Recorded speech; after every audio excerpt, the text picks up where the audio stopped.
All right, we're a little closer to whelp day, and so the room is more set up.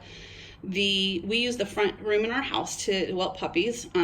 It's not a requirement. You can whelp them wherever you're comfortable. I've done it in the dining room. We've done it in the laundry room. This just really works out well for us. There is a disadvantage to whelping them in kind of an isolated area like this, even though this is off our living room, just in that you want to make sure as your puppies are older, they're getting all sorts of exposure. So we'll often set up an X pen in the kitchen and one in the dining room, kind of rotate them around, bring them into our TV room. But especially for those first few weeks when nice and quiet and calm is kind of the paramount goal that you're going for, this seems to work really well for us. So I'm going to take you on a little bit of walking tour. I'll try not to make anyone dizzy. Start here at the desk. This sounds silly, but I have a pen out and ready to go as we start weighing and recording the births of the puppies. I've actually had a pen run out of ink during a whelp. It seemed kind of silly, so I always have a couple around. Didn't talk about this in the last video. There's blue tape. Use it for all sorts of things. This is the door that comes into the puppy room, and we'll post the rules about visiting. We'll post their names.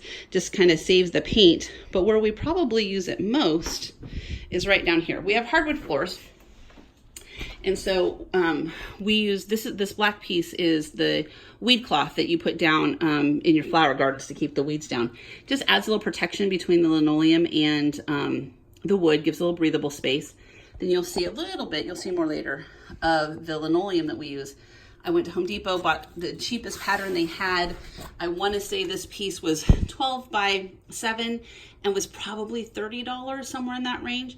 But I know lots of breeder caretakers who have gone to flooring companies and they have given them a piece.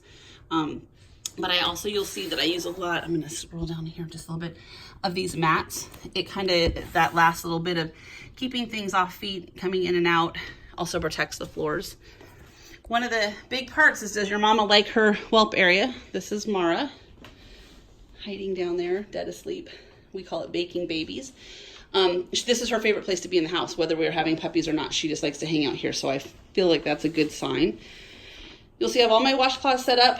I use them with reckless abandon. They go in the laundry. We have an unlimited supply, so I like to keep things neat and tidy. Then this is the whelp box. I'll pan back just a little bit that I use. Just know that Canine Companions doesn't recommend or endorse this brand, and they don't necessarily recommend us either. This is totally a personal choice, but I plan on being a breeder caretaker along in the future, so a couple Christmases ago, this was my Christmas present to me. So I do enjoy it and love it. You'll see these are those mats that were folded up earlier. I'm going to kind of see if I can plan this part real well. Step in here. So I do put puppy pads underneath as another barrier. It's just this canvas shell that you see right here on the bottom, and then there's more protectant between that and the linoleum.